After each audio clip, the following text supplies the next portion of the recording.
Right, everyone, let's get started.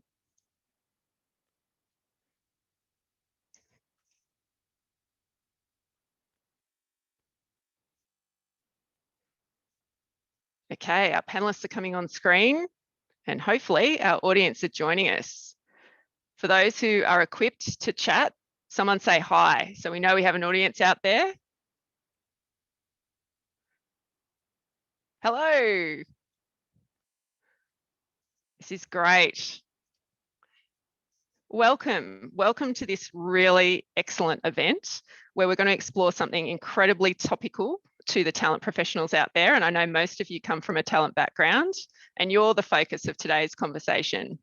So today, the purpose of this event is to explore the rise and risks of ethical AI in talent. Very, very topical. We have some amazing panelists who are going to share their expertise and their diverse perspectives with you. And we're going to cover three main topics today to address that purpose. Firstly, why ethics in AI in talent is so important. Secondly, what the risks are and how to mitigate them. And we've got some really practical examples from our panelists to share with you. And thirdly, how do you implement ethical AI in talent? How do you get started? But before we do that, I might just get our panelists to say hello so you can put a voice to the face to the name. Let's say hi, Siobhan. Hi, everybody. Siobhan Savage here from Rejig. I'm lucky to be the Chief Executive Officer, and I'm really excited to start this conversation with you all. Thanks very much, Siobhan. Fang, over to you.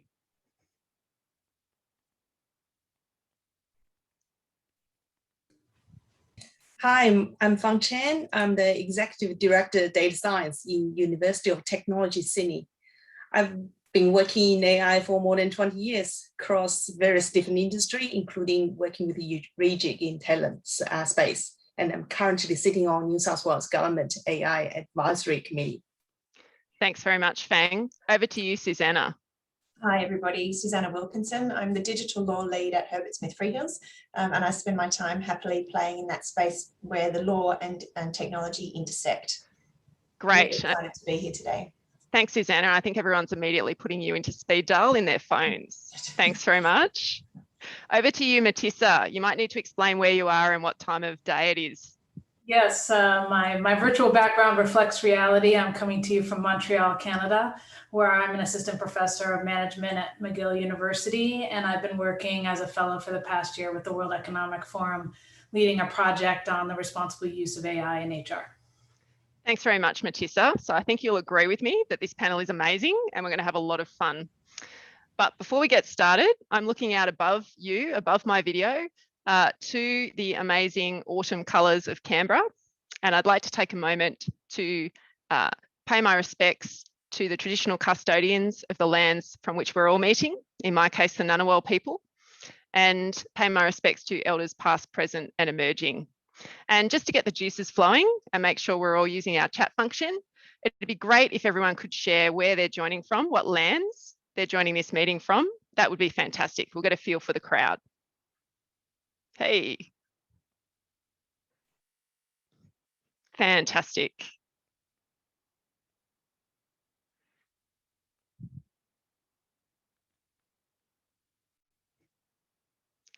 Great. Got some early starters in Perth. Thank you for joining. Brethren from New Zealand. Fantastic. Thanks for joining. Thanks for typing. Really good to see the spread. Okay, so to get everyone on the same page and to get rolling, we thought it'd be really useful to do a little bit of definitional work, not too much, but just a little. Make sure we have a general understanding of the topic at hand. So over to you, Fang. As an academic in this field, could you help us out by concisely answering two very deceptively simple questions? Firstly, what is AI and machine learning? And what is ethical AI? Thanks, Megan. So we heard this word of AI a lot now. So by definition, AI, which refers to mimicking human intelligence in machines that are programmed to think or make decisions like humans. So this may also apply to any machines that are programmed associated with a human mind, such as learning, problem solving, or decision making. Machine learning is actually a subset of AI. Refers to a set of computer programs that can automatically learn from and adapt to new data without being assisted by humans. So when we're talking about ethical AI, we have to start with ethical principles of AI. That basically is the principles AI should follow on the do's or don'ts that are in the algorithm use in the society. And talking about ethical AI basically is the AI algorithms, architect, and interfaces that follows ethical principles of AI. For example, transparencies, fairness, accountabilities, and privacies, which is some core principles I guess we will discuss here today. Thanks very much, Fang. And I think what's really important to hear there as stewards of the voice of the employee, as we all are as talent professionals, is the human factor. And we're looking to engage with you, the audience, in this conversation. So just to highlight, there'll be a couple of ways we engage with you today. And the first is through the chat function. Please feel free to share your thoughts as the conversation goes. It'll really keep the energy up and help the panelists to understand how they're connecting with the audience. So please feel free to share your thoughts and feelings as you go through the chat or show your reactions. The second thing we're going to do is poll the audience and give you a feel collectively for the different progress in your organisations towards use of AI in talent. And that'll also help the panelists to connect with you in a more tailored way. And the third thing we're going to do is at the last round, we're going to run 3 rounds of questions. The last round is going to be questions from you, the audience, that the panelists are going to answer. So you'll note that in Zoom, there's a Q&A function. And what I'd ask you to do through the course of the conversation today, as you're listening, go in and type in some of those deeply held questions that you have and vote for others. And the panelists will be able to respond to some of those in the last round, which will be fantastic. So just to differentiate that Q&A function from the chat function, which we'll all be looking at as we go through the course of the conversation. So that's how we'll be engaging with you today. So to kick us off, what we thought we'd do is a poll of the audience and understand how your organisations are currently using AI. So Karen, let's bring up the first poll. Okay, so if everyone could respond to the following question: how are you currently using AI in talent in your organisation?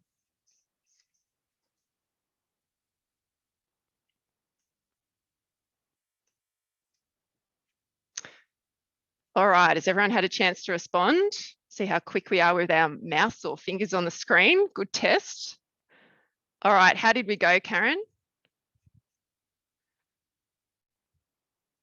All right. Okay, so we've got a feel for the audience, got a feel for the organisation. So we've got actually a couple that are doing a lot, but the vast majority are at the start of a journey here. And I think this is a great conversation to help you as you contemplate how to go about that. I think that's incredibly helpful for the panelists who are all nodding as they look at this. Great, thanks very much, Karen. All right, so now we know who we're talking to and we can get started. So our first round focuses on the rise of talent, AI in talent. So what are the opportunities? How's it currently being used? That's where we'll start. So my first question, Siobhan, as a CEO of Rejig and a company that prides itself on the use of ethical AI in talent and addressing client challenges, and also you're pretty notorious for seeing opportunities everywhere.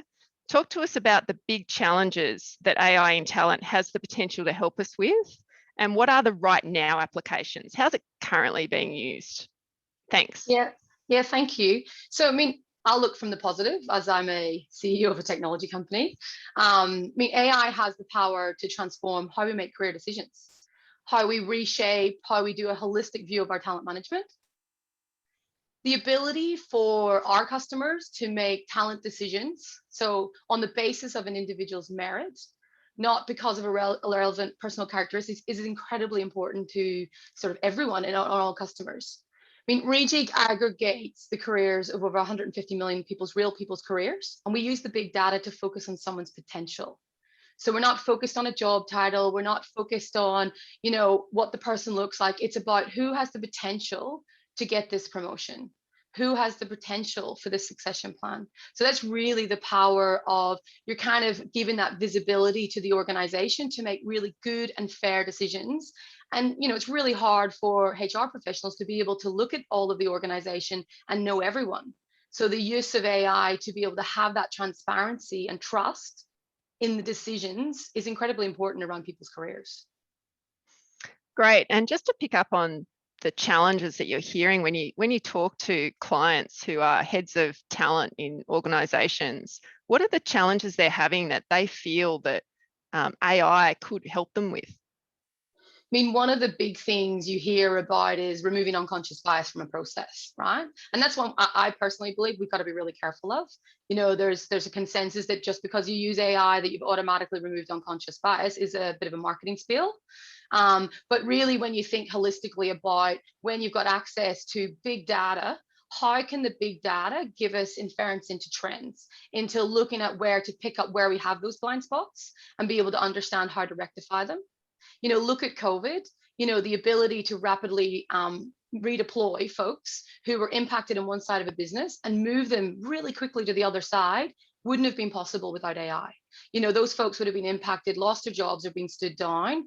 And what we've seen with our customers is that ability to take that individual, focus on them and their potential, and move them to an opportunity that they've got potential to do. And that's where, you know, I truly believe that, you know, AI can and will transform our organizations, but this whole part of trusting it is critically important as well, because we can't have one without the other. So that's really why we're massively supporting, you know, these conversations to our customers, is really help, how can we educate? Great. Thanks very much, Siobhan. And over to you, Fang. As an academic in this field, what are you observing in terms of the trends in how AI is currently being used in talent and its adoption? I think AI is changing our life or work in a massive way. So when we're looking at the in general AI machine learning system, they can process large quantity of data and to detect regularities or irregularities, or draw inferences from them, and then combine them with some prior knowledge, determine the effective course of actions.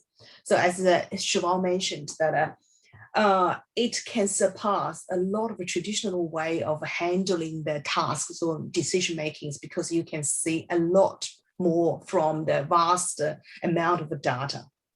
However, on the other side is because of the new technology and a bit unfamiliarized with the new technology of AI machine learning, so people raise some doubts or raise some concerns. When I see in the talent space, I see spots of applications here and there.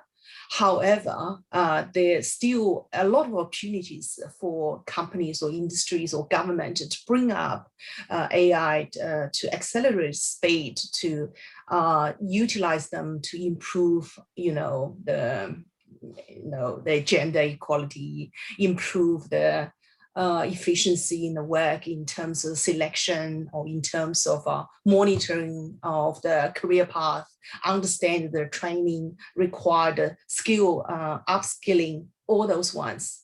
One last point I want to mention is over last number of years of study or research, I've been looking into more than 100 different principles, guidelines internationally from various different governments, bodies, industry, academic.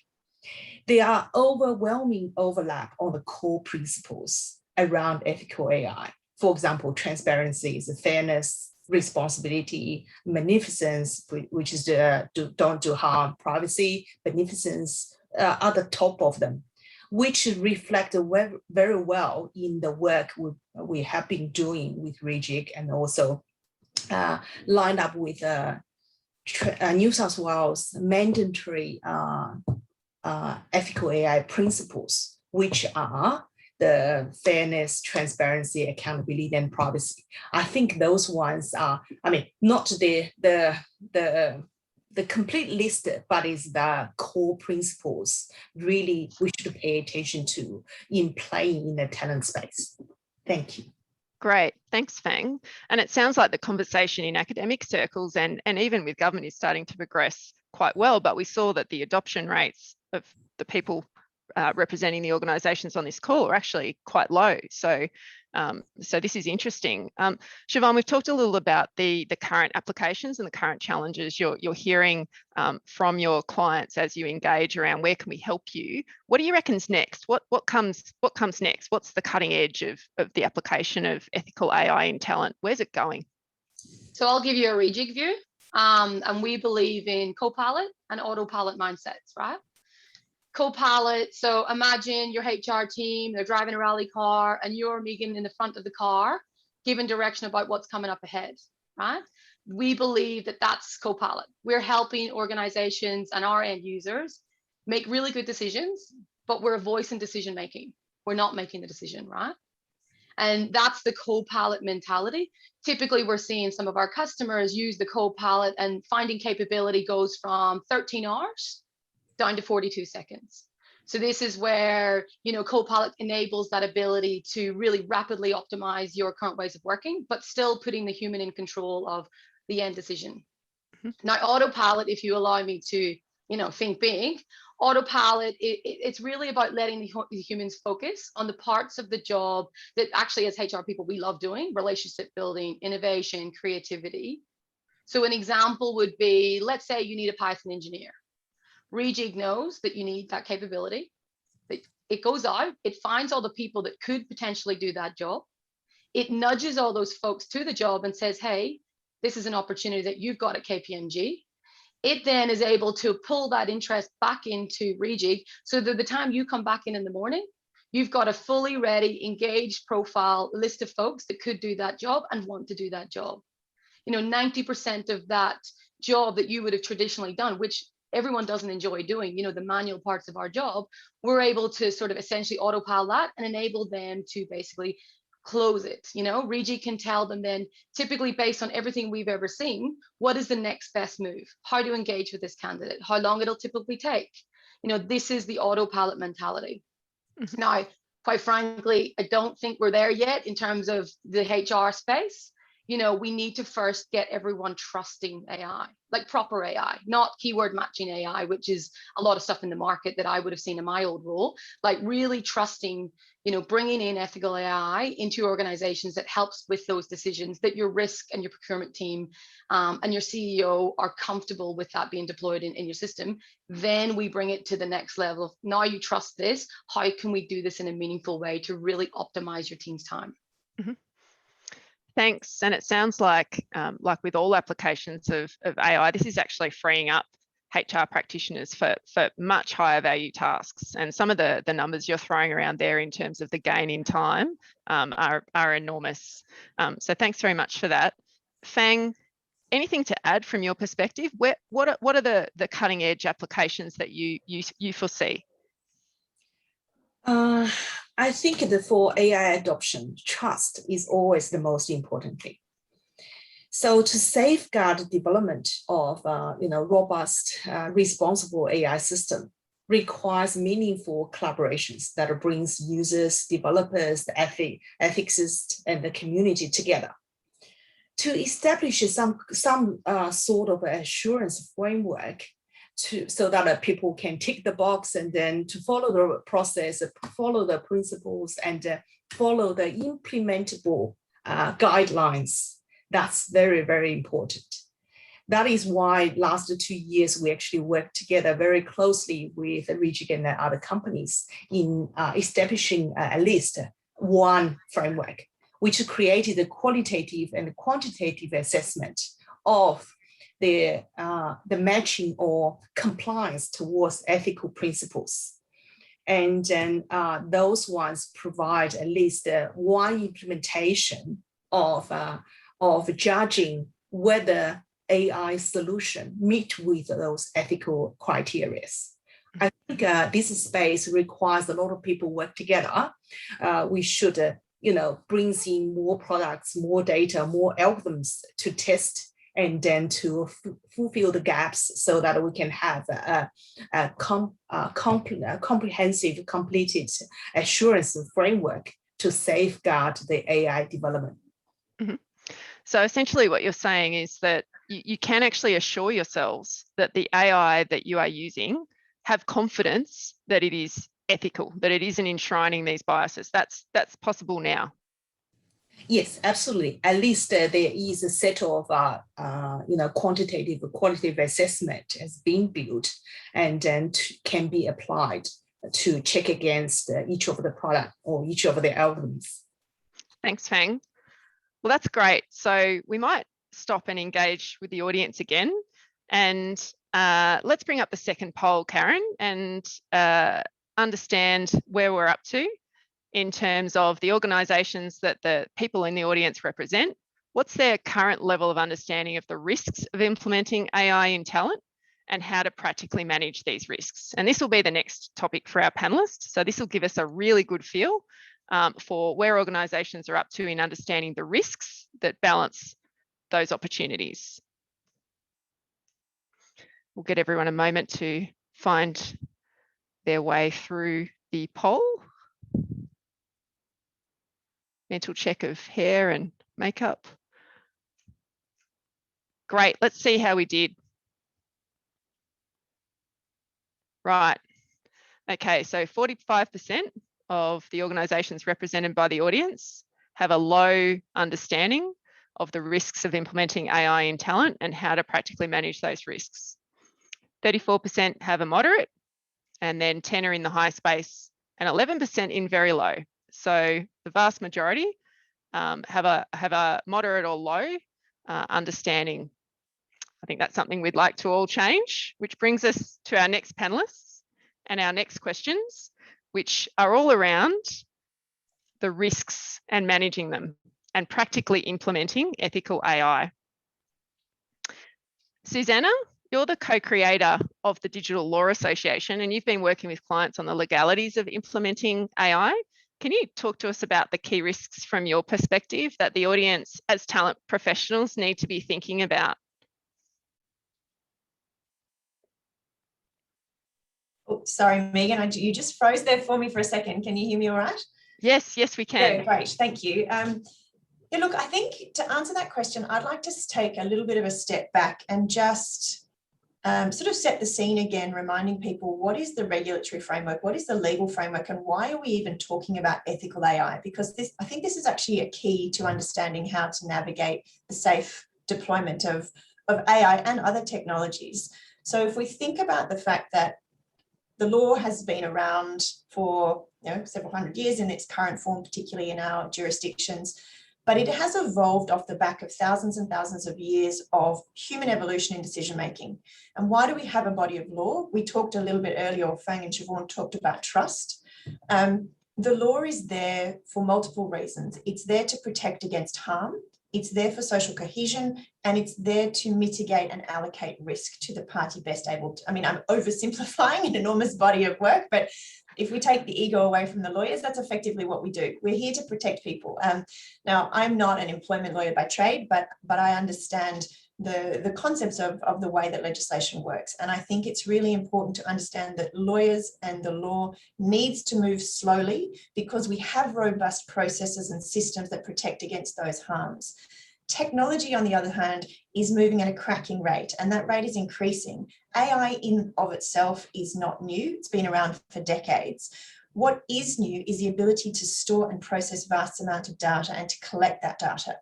So what we've got is this convergence of technologies that means that we've got new applications emerging much, much faster than laws can keep up. So we've got a grey area now between the laws that we currently have, how they apply to protect against risk, and how they apply to particular technologies. And it's right, I think, that the laws don't race to legislate and regulate these technologies because we're still learning how to use them. So the lawmakers would get in the way and they would probably stifle innovation if they were to get involved now. But what that means is that we have as I said, the grey area in the middle, where ethics becomes so important because it upholds the values that we as society think are important in the protection against those harms.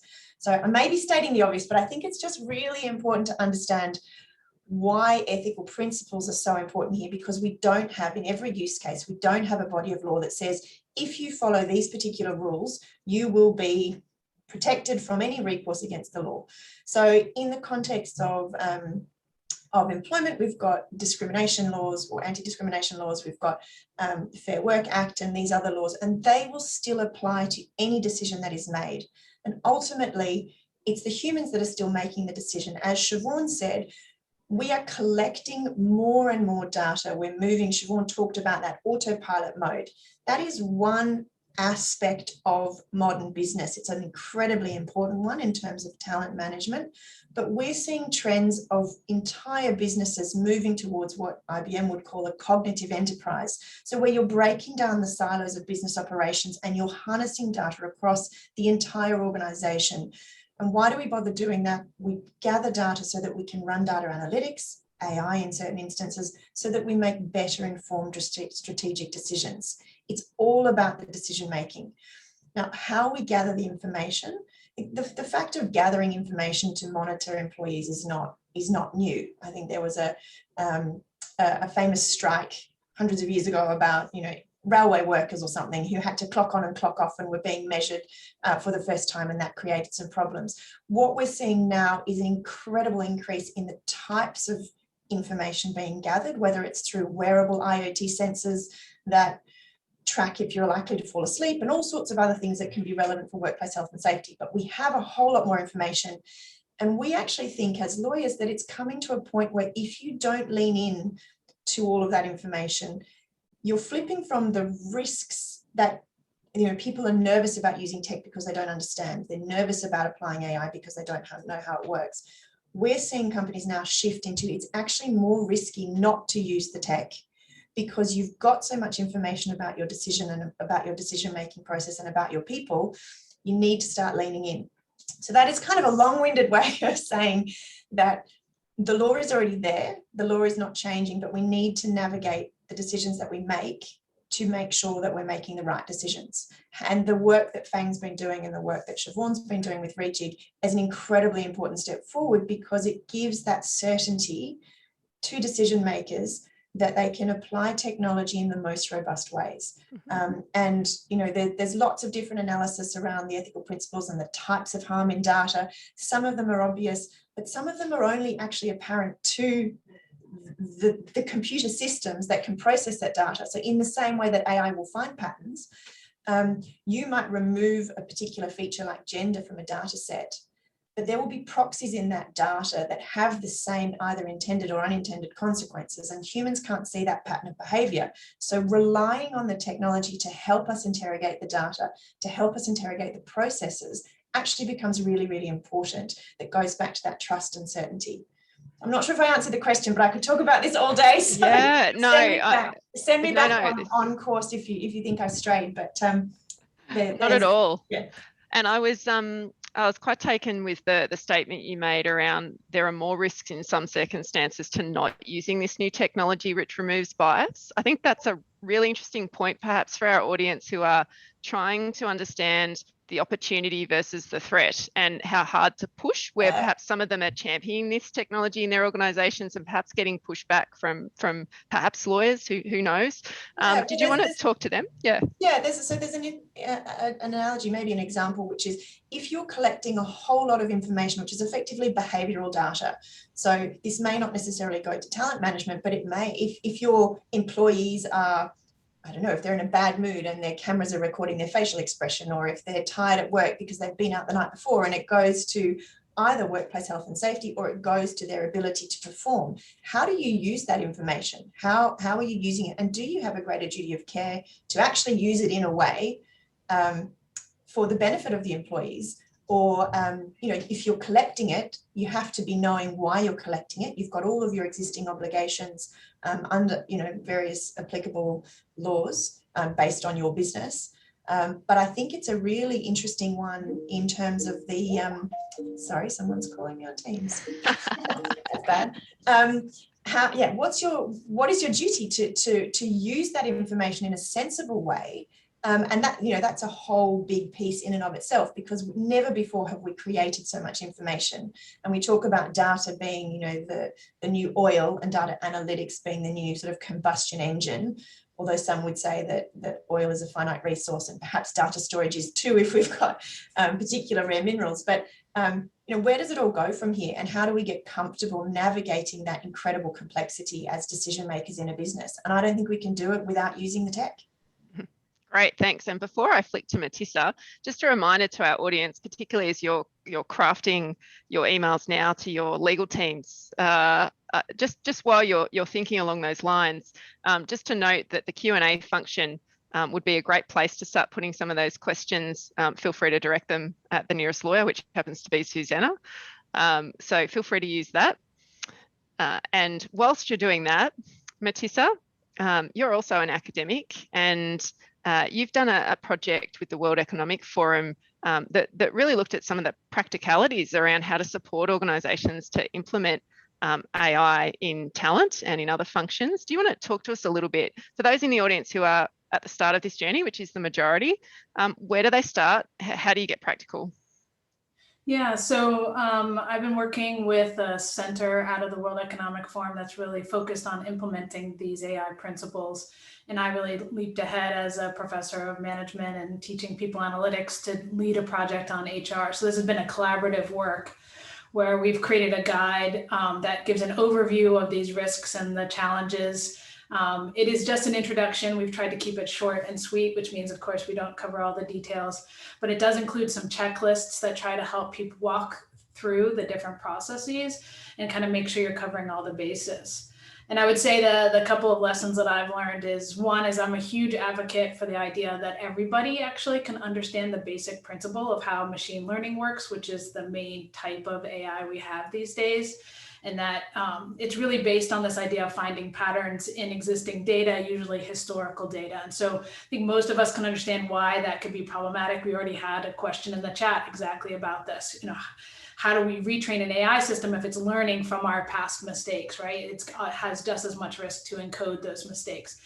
And I think the answer is that it's a little bit difficult. And in fact, I would push back a little bit on Feng's point about that that the machine learning system runs without much human intervention, because I think that's actually exactly at the moment with current systems where the most promising tools are.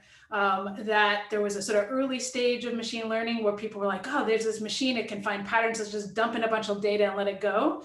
And we've realized that there's huge risks with that approach, and that it's really the human creator who understands where the change needs to happen and is really careful in how to build it that are the promising tools. And so being able to articulate and understand your own organization, where you want to see change happen, and focusing on the tool that's going to promise that change and that's going to do something differently and not just automate the process, is actually the opportunities for the greatest change. And so that's also this idea of building trust. Is one great way to build trust is to involve the people who are going to use the tool, the people who are going to be impacted by the tool in that process of deciding, like, hey, what's not working that well in our current system? How could we improve it? How could we free up people's more time? What's the most annoying part of your job? And helping them understand how this tool is actually addressing those things. And it's not going to take over their job. It's not going to magically make decisions. And that really, I think, is part of the emphasis of the guide. Some of the guide is about understanding where can the problems come from in terms of the technology and stepping through the questions that you should ask a vendor before you adopt a tool. But also, I think I'm very passionate about the chapter that talks about you as an organization, who you're going to involve in making that decision, and also how you're going to implement the tool, because you can spend a lot of money on a tool and nobody will want to use it because they're afraid of it, or they might try to call it into question or undermine it. And one of the things I really learned from other people on the project was the importance of transparency and explainability as part of that process. That if you explain to people actually how the tool works, that it's not this magical thing, but it's looking at data and it's looking at these specific characteristics. This is the decision, generally how it works. And then also ideally explainability, here's why we recommended this particular person. The person's going to have a lot more confidence in that tool and using it in the right way. And even giving the person using it input on, hey, this tool doesn't take into consideration this thing. We're relying on you as the human. We think your judgment still matters. Like, this is the kind of judgment we want you to bring in. And ideally bringing in judgment that doesn't just reintroduce the human biases back again. So it's challenging, but I think there's these exciting opportunities, and really using and finding the places where you want to make change, I think is really the best way to start. Those are my and that as a change practitioner, I think that's a really interesting point, in that I wonder if there are barriers to adoption that our audience are experiencing within their own organisations, whether they're about trust or confidence in the opportunity and the potential to achieve it in an ethical way, a way consistent with their employee value proposition. And I wonder if I might see how awake the audience are, and get them to put into the chat what they think the biggest barriers are in their organisation to adopting AI in the HR function, in talent. Let's see if we can get a few thoughts on that. So from a change perspective, this gets really interesting. So if our audience would like to type in any barriers that they're experiencing in their organisation, and whilst they're doing that, Siobhan, as someone who deals with talent professionals as a vendor, as an organisation looking to say, look, here's what we can do for you. What are you hearing from talent professionals about the barriers they're experiencing in their organisation in either winning funding, winning confidence, winning support for the investment? What are you hearing? I think there's two sides to it. There's one which is the practical use of it in the context of how is it going to make us a better HR team. And then there's a really important side around engaging with privacy and risk in your organizations. So Rejig works typically for the largest, most complex organizations.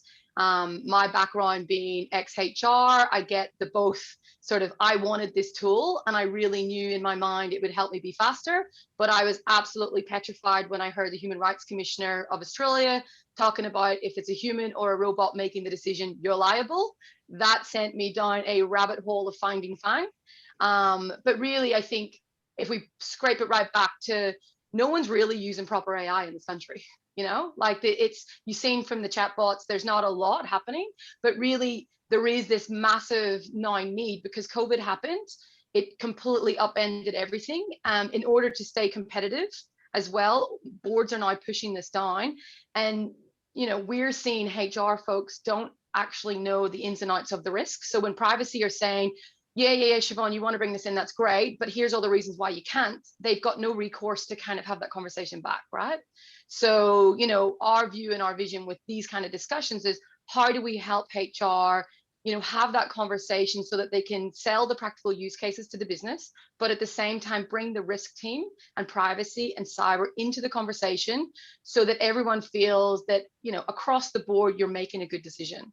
You know, because again, back to that legal point, again, you know, just because the AI is making the decision and not the human anymore, doesn't mean you're not liable, you know, as an organization. This is where, frankly, we were getting so obsessed with, you know, we can't just have a framework at Rejig and tell everyone we've had this framework and that we're marking our own homework. For me and for our customers, that's not good enough. You know, like you would not get your taxes audited by yourself. So why is it okay for vendors to sell you a marketing spiel that says, trust us, we're doing our best?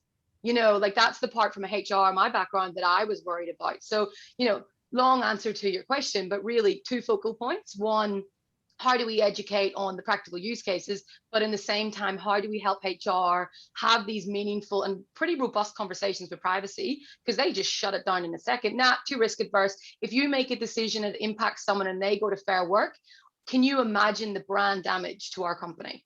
You know, that's the first kind of big ticket item that would happen. Imagine the impact that if you as a government or you as an organization is really well known, make a decision that's what will happen. So this is why this conversation is extremely important, and it's only just the beginning, right? Like this is just the start of what's possible. Thanks, Siobhan. And we had a number of comments in the chat that were really interesting. So I might actually stop and see if any of the other panelists want to respond to that. I saw a number of concerns about privacy, Susanna. I would think you have a few thoughts on how to have those conversations in organisations around privacy. Did you want to touch on that? Yeah, look, privacy is obviously a key one. It's got really broad application, and in particular industries, there are exceptions. So for employees, there are exceptions. Probably just note as well that there is, at the moment, the Privacy Act is under review, and we're waiting for a report to be handed down, or for the discussion paper, I should say. That's been delayed somewhat. I think the Attorney General's a bit preoccupied, but hopefully that will come soon. We're not necessarily expecting too much to change in terms of the employee sector, but privacy is obviously, it's a really important one, but it's one that can easily be navigated if you're alive to the particular questions. And I would love to pick up on a point that Siobhan mentioned, which is so important. None of this is impossible. It's just about getting the right people in the room early enough to flag on what the particular issues are, and to make sure that you've got the right either mitigating strategy if you need it, or just to be able to then check off those issues like you would in any given project or solution. So making sure that you're using a tool for a reason that's valuable to the business, which I think we can assume in certain cases this is absolutely the case. And then bringing the right people in. So bringing the technologists in, bringing the data scientists, bringing the lawyers to the table. Doesn't mean it'll get shut down, but you'll get that confidence early on to then move it through the business more efficiently. If it is genuinely the solution to your business need. Nobody wants, what do they say, a solution looking for a problem. But if you've already established that it will be beneficial within the business, then there's certainly ways through. Thanks. And I might just see, Fang, do you have any thoughts on this conversation around managing the challenges of gaining appetite in the organisation, the barriers to implementing? Sure. Actually, this is linked to the AI development lifecycle anyways. So when you looking at a lifecycle, starting with a business case, you develop a business case, you understand user requirement, understand where data come from, understand what's your success factor, what's the checking point, understand what kind of data cleaning you need to do, what model you build, and then how you compare your outcome with the, whatever current practice you already have. Essentially is to understand what's the current human decision-making process. And then with the data and with the AI algorithms, you build a certain decision-making process by the algorithms. And you compare the algorithm's outcome or decision-making process versus human being. You see the discrepancies. And then this is what we call the validation or ground truth checking, etc. This is in the AI lifecycle anyways. And then until you feel confident or comfortable of these two matches to a certain degree, which you think the outcome is trustworthy, you can actually put it into action. So when we're talking about anything around automation won't happen until these human decision-making versus machine decision-making, if they matched up to a large degree or to a comfortable degree, people can start to trust machine decision. Along those lines, transparency, explainability are the key elements to bring AI into action. Of course, privacy, they are, but privacy is more towards how you acquire the data, etc. But in the process is how to let a human being understand the decision, how machine made the decision. And then how to explain what the parameters you're using, what the data you're actually using to drive to this decision. So until this machine generated decision has been validated by human, the human feel confident about that, and then the AI won't be in action or being 100% adopted in any of the industry or any including in talent. So I guess to summarize is we will pay a lot of attention in terms of privacy, how you acquire the data, but in practice is how to go through the AI lifecycle with all shareholders, stakeholders on board to understand what's your requirement expectation and how you measure success, and then towards what degree you can trust this decision so that you can leave the decision to some degree or partially or 100% to the algorithms which you already validated and trust. Thanks, Fang. And we've had a couple of questions on the Q&A that we might move to now for our final 13 minutes. And we're covering a lot of ground, but let's get to those questions from the audience. And continuing on where we are in this conversation, there's a great question around the narrative around this and telling success stories in their organisations. So there's a question around, is there a really great example of a success story where AI in talent is being used or has been used, it picked up in an organisation and been really successful, that the audience could go, yeah, that's a really great soundbite for me to take back and explore with my organisation. Siobhan, this might be one for you, but then I'll invite the other panellists to also. I mean, I think I'll use KPMG as the example because you're not going to get me in trouble now for releasing this. But I mean, we've been working with KPMG in the people team, and everyone was highly impacted by COVID, right? You had in one side of the business folks, let's say financial planners, who wouldn't be required during this massive reduction in requirement from your business. But then in the other side of the business, we had this massive surge of requirements for case assessors. Now, on paper, recruiters wouldn't typically see that those things were anyway related. But what Rejig was able to do was look at all of the skills and potential that Megan has had her whole career and find direct links between all of the skills that she has and what she could likely and potentially do. And we were able to then make recommendations to the firm to say, hey, don't stand these folks down. Find a new meaningful home for them. And by doing that, we were absolutely able to make sure that the agility in the workforce was there, that these folks were not impacted in their careers because those people are right back in their job again because it wasn't as bad as everyone thought it was going to be. So that's a practical example of completely removing our sort of tunnel vision on a case assessor can only be a case assessor or a senior case assessor. And it was really, let's use the big data to figure out what is the potential for someone. Right. So that's a really practical, use case. Another example in KPMG would be, gender balance to the firm is critically important. They want to make sure that at all possibilities, they are having 50-50 in any recommendation, whether it's succession, hiring, promotions. So Rejig is able to do that in the people team, which is incredible. So yeah, there are a couple just of examples. Hope I'm not in trouble for releasing this, Megan. Too late now. But yeah, absolutely. Absolutely, but absolutely important to us to use our resources well, given the business we're in, and everyone's business, I presume.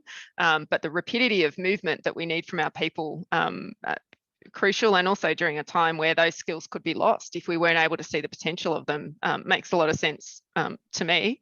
So that's a great example. And Matissa, you were talking about the fact that there are already guides out there. There are already things out there that organisations can use to reduce the barriers to adoption and to exploration. Did you want to extend on the conversation around success stories and how organisations can get started? Well, the guide is the guide we're creating, which will be available soon. My summer, your newsflash. Yeah, coming to you now. We're piloting it right now. So we, if there are some interest, we may be able to take on a few more piloters. And I think, I think these some of the skill-based, some of the redeployment stories during COVID are exciting. There's also ways that one could start small, right? There are, I know that a common one that gets cited as a success story, there's also, of course, a couple of horror stories out there, but a common one that gets cited as a success story was a tool, I think built by IBM, an internal tool to recommend training and career pathways, right? So the nice thing about that is it's providing value to providing value to employees. It's kind of starting with something that's not making a decision about people, but actually opening up opportunities. We also see there's some very basic ones, which is a completely different brand of thing, like benefits chatbots or things like that, that are like very, like, you could think about low risk. You could think about opening up opportunities. I think that's why Siobhan's story is so exciting, right? It's about finding new opportunities. And I think those kinds of tools are going to have a lot more trust than these sort of, we're replacing what we already do with a computer to do it somehow, and the promise it's going to be better, faster, whatever, right? I think it's got to be this excitement of like, we're going to add a new capability, and we still value your human decision in this way, and we're going to combine the two and actually let you keep the exciting part of your job. Yeah, great, thank you. And there's a question, Susanna, probably best directed at you. How likely are we to see legislation follow ethical principles that you mentioned to mitigate potential harms of AI in HR? Yeah, excellent question. And look, if I had a crystal ball, it would be wonderful. As far as I'm aware, the government is absolutely open to exploring policy and regulatory frameworks as tech evolves. I don't know that they will necessarily be able to do that for every single piece of legislation that they have. So I'm not aware of anything that's sort of slated at the moment. But for example, the Australian Human Rights Commissioner has been leading a test pilot project looking at algorithmic bias in data sets and coming up with recommendations off the back of that sort of experiment. And again, that's another report that we're waiting for that's with the Attorney General's Department. But the findings of these reports, as we get an increasing number of these reports, that will go directly to the heart of issues of discrimination in the application of AI. So those findings will be really informative in terms of whether or not recommendations are made for legislative change. I think we need to also step back and think, well, there are, we have the existing bodies of law. They do their purpose because they protect against the harm. So what we have to assess is really, it's not that the harm in and of itself is changing, it's that any decision-making process has an additional step along the way that we need to just factor in assessing whether or not the harm has occurred. So the underlying purpose of the law, and I think that goes back to my sort of opening statement, the purpose of the law isn't changing. It's how we get to a position that makes a decision that may or may not have an impact that needs to be protected by law. I'd also just like to pick up on a point that Fang mentioned, which is related to this, which is we have large bodies of administrative law that serve to protect where decisions are made against individuals from, the old-fashioned algorithmic bias inside a human's head. Like the brain is a black box, and we've worked with unconscious bias, and we do a lot of those sorts of proactive activities to make sure that decision making is fair and just and doesn't lead to any of the harms we've talked about. In my day job, I do a bit of advisory work with connected and autonomous vehicles and looking at that automation in a different sort of use case. But it's an interesting analogy because as humans, we necessarily want to kind of control our servants. And if tech is a servant to human decision making, then we want to control it, but we hold it to a very, very high standard.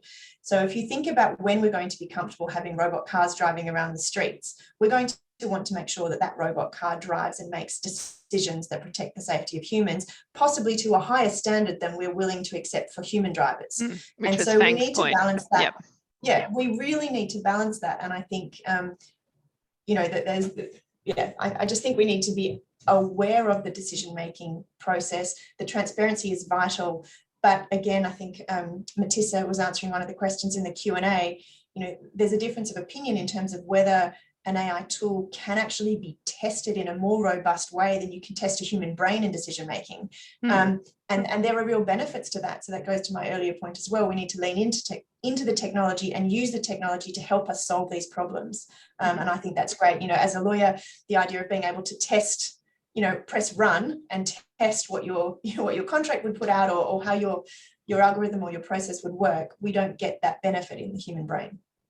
Thanks, Susanna. And Siobhan, I've got a question here for you, but did you want to add something to the last set of comments? What's the question? Is it in the So chat the box? question I've got for you, No, from the Q&A is actually around the specific recruitment scenario that Rejig supports. Is AI in the HR space more relevant for hiring mid to late career professionals with a historical background of achievement versus, say, its employment in graduate or really younger hires? So really specific, which gets to the heart of, what does potential look like? Agree. Yes, that's a really good question. So I think one answer is yes, but then if you flip it the other way, so one of the pieces of work we did with UTS was when folks did this course, what happened next? So we look at career pathways, and we can see that if you did a course in UTS and Fang's team, we could see all the pathways that happen next.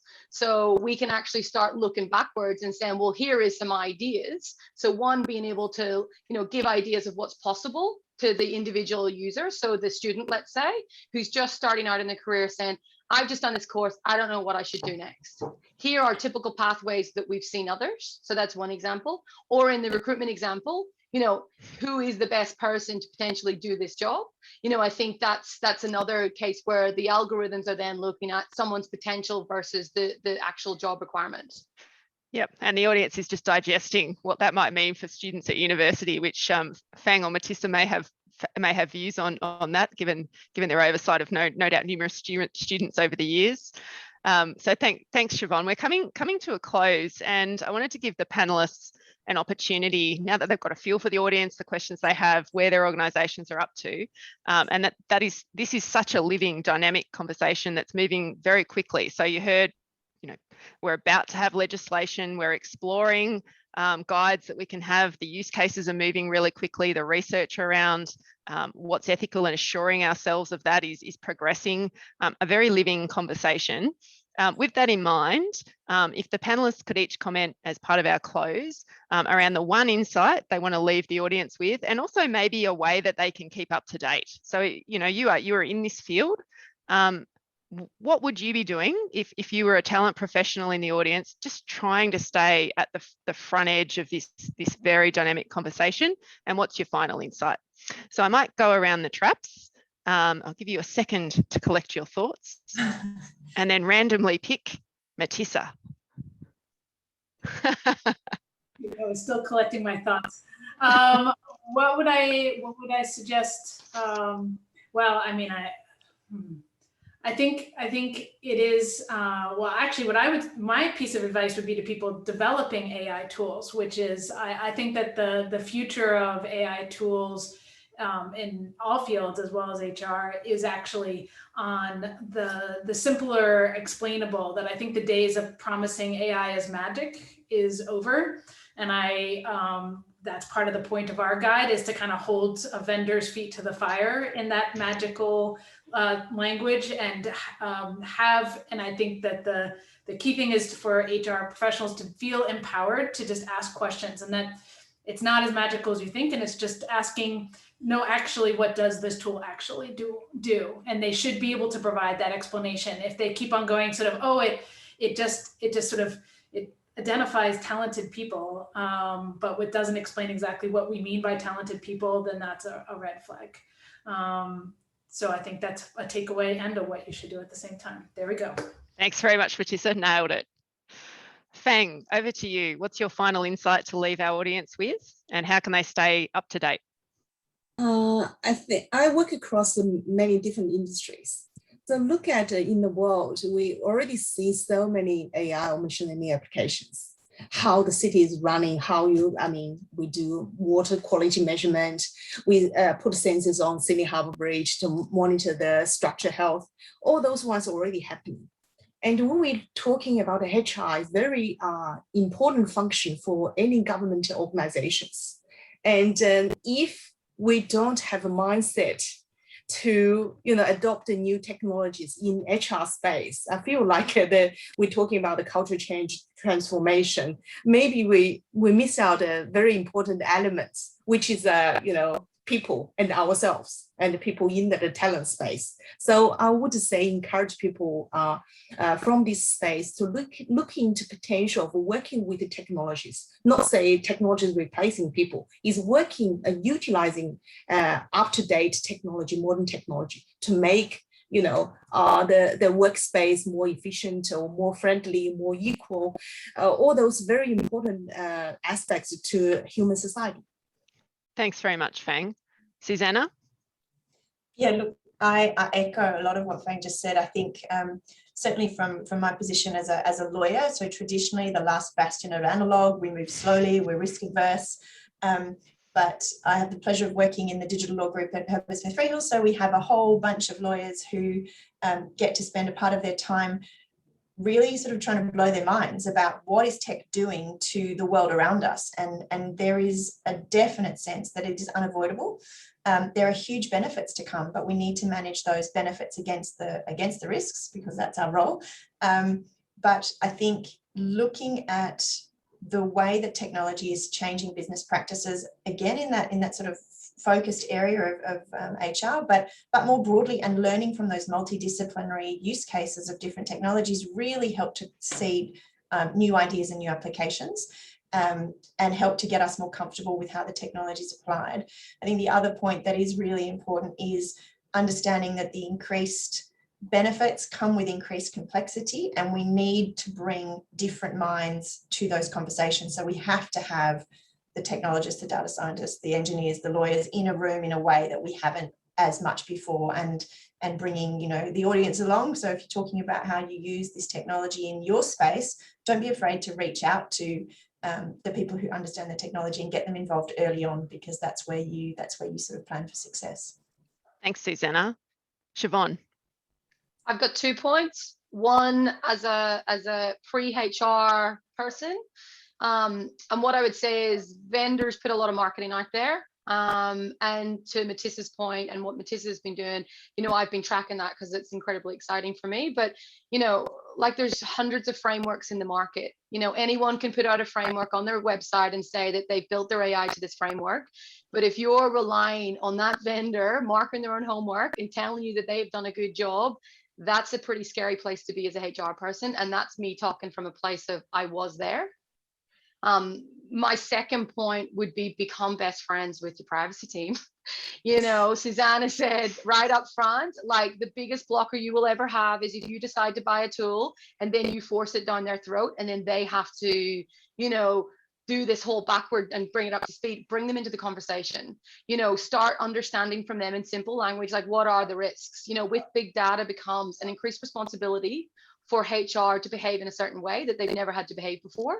Understand what those risks are. Rejig and the team and Fang and all the folks here, we've all been extremely passionate about this. We've all gained an incredible amount of learning through obsessing over solving this problem. We're happy to help. Reach out to the teams, like, ask questions. I want to continue this conversation to make sure that everyone's confident, because when I was in HR, I was not confident at all. Like, I didn't know the risks. I wasn't able to have a defensible conversation, with our privacy or with my risk team. So I think that's probably the first place to start. So yeah, thank you. Thanks very much. And we've just gone a tiny bit over, but we've done pretty well. So I'd like to thank our panelists and our audience.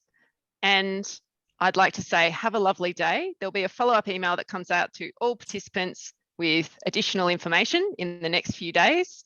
And I'm looking out at a beautiful sunlit Canberra, and I hope you are all about to head outside and enjoy nature as humans.